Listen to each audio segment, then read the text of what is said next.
Good afternoon, everyone. Storm Team 10 meteorologist Jason Doris here. We have our Storm Team 10 weather alert that is still in effect. That will be continuing through tonight. And that's as we're really starting to get into some of the more intense rainfall rates that we're going to see with this nor'easter as it kind of bears down on the region.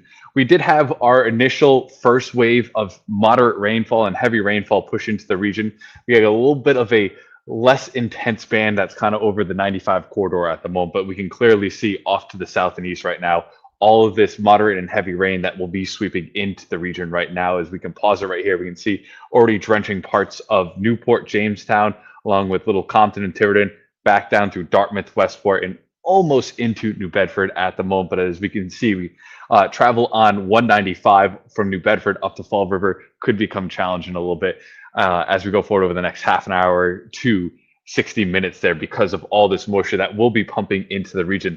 Area of low pressure, the latest trends that we've seen with the radar is it's making a little bit more of a eastern track, which is going to favor some of the more intense rainfall rates and rainfall accumulation to be kind of centered over portions just the east of Narragansett Bay. So that's what we're kind of seeing with some of the latest this afternoon, but still expecting about 2 to 3, maybe a little bit more. Some isolated pockets are going to be closing in on potentially 4 inches of rainfall by the time all is said and done through tomorrow.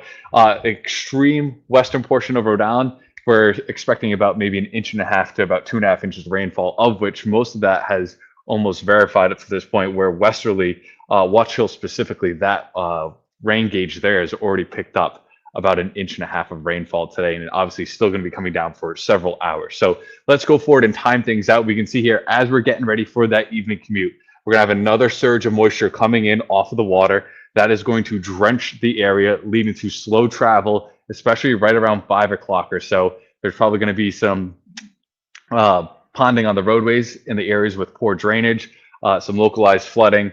So make sure you're taking your time, packing your patience.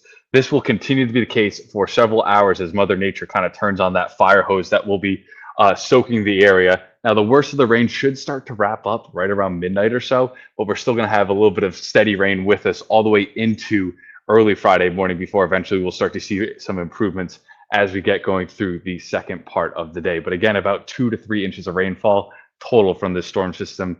The other factor is with that northeast wind that we're going to have. It's been sustained that way for already about 6 hours. We still have another 12 hours to go, but that will continue to kind of push some of the water up against our coastline. So we do have the coastal flood advisory posted by the National Weather Service, especially for those communities that are facing east across southeast Massachusetts, and then parts of the mouth of Narragansett Bay we're a little bit concerned about. But kind of give you a little bit more of a detailed look at that, we tried to highlight some of the coastlines. So the area shaded in yellow, that is where we kind of have the higher concern for a little bit of minor coastal flooding coming up at high tide tonight. So maybe the upper part of Narragansett Bay, not too crazy with regards to anything besides a little bit of splashover, but the mouth of Narragansett Bay, where we could see places like Narragansett Town Beach Point South experience a little bit of that minor coastal flooding, along with parts of Misquamicut Beach and stuff like that too, including Block Island a little bit further south. But it all has to do with the wind direction and also the timing of high tide tonight, anywhere between about 4 p.m.